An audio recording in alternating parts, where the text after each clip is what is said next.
get right at their big men? Well, that's how we play. You know, Nick Moore didn't shoot the ball very well this whole tournament. And obviously when you're the player of the year, a lot of people kind of focus on you, but we have four big people that, you know, we feel can contribute. They all can catch, they all can pass, they're all post presence. And we tried very hard to get it. You get it down low, you get a chance to get a second shot or get fouled.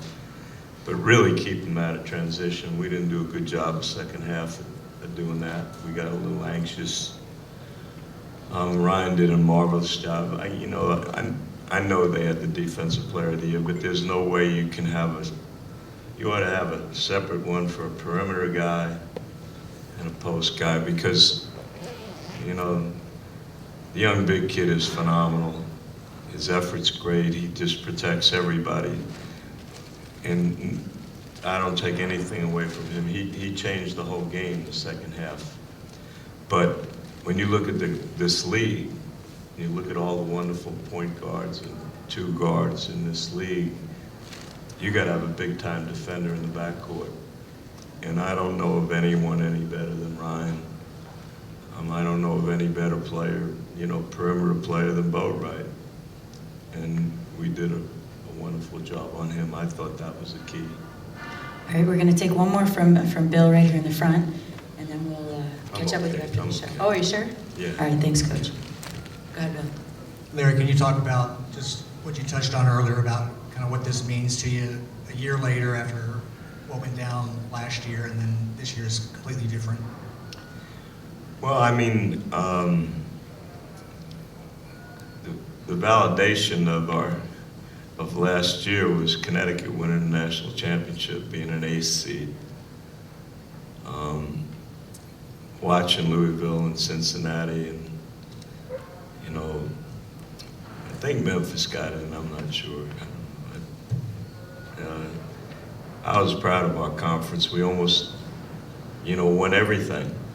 You know, the women won, the men won. I think Rutgers won the NIT. We were out of bounds call away from winning the NIT.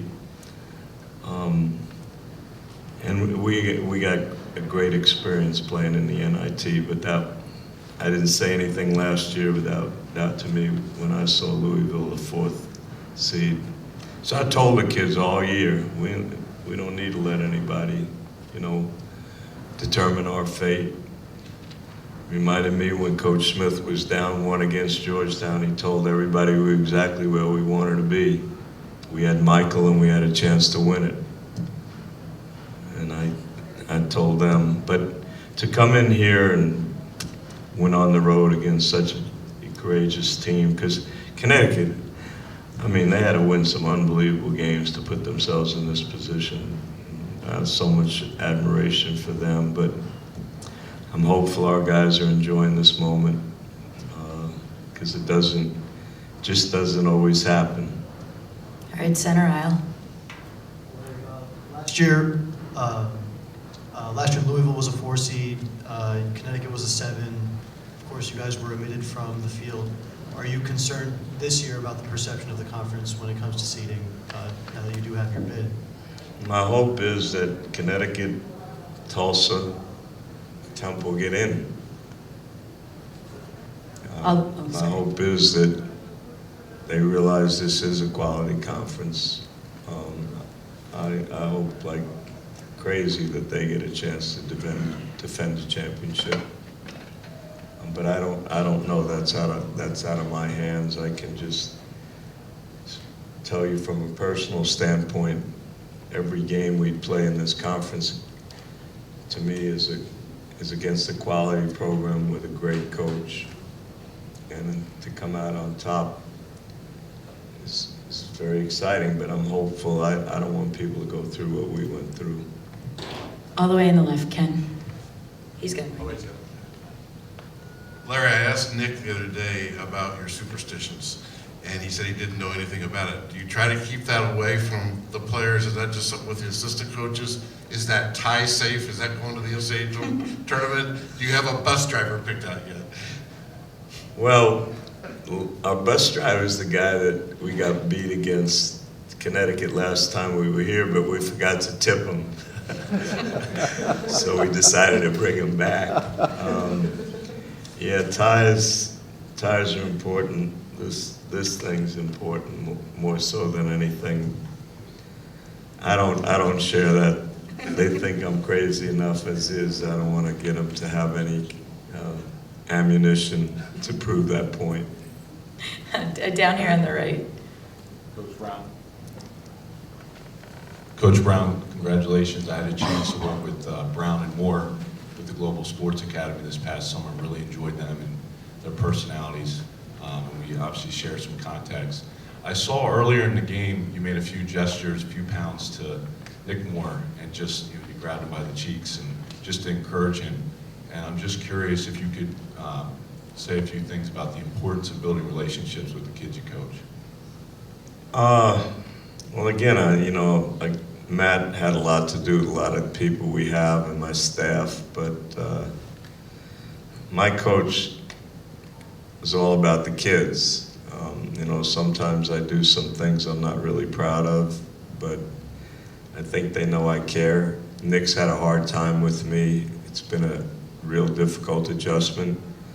He played for Tim, and then all of a sudden now I become the head coach, and things I'm asking him to do, or sometimes they might take away what he's capable of doing, but it's necessary for our club. But my coach was direct and honest with me, and I think I was able to take it because I knew how much he cared. I hope my players understand that. Okay, left front, Pat. Earlier this weekend, you talked about your relationship with Jeff Lebo. Obviously, you have a relationship with Kevin Ollie as well. Can you discuss your feelings for him, and do you see some of your coaching when you watch what UConn does? Who? I didn't hear the... Kevin Ollie. Kevin. Oh, man. I mean, anybody that's ever been around him would send their son to play for him. He's all about what our profession should be. It's all about teaching these kids to grow up and be responsible young men, which is not easy based on how a lot of them are brought up with, people hesitating to tell them what they need to be told, people reluctant to coach them, people to talk about, things outside of basketball that they're going to value for the rest of their lives, and that's what he's about. I have no fun coaching against him or Jeff, but last year was one of the neatest experiences of my life watching the NCAA championship and knowing, it couldn't have been a more deserving program or a more deserving kid. So, like Coach, Coach talked about a tree. I got a forest right now, and the forest is because of him. So I celebrate when I see things like that happen to players that have meant a lot to me.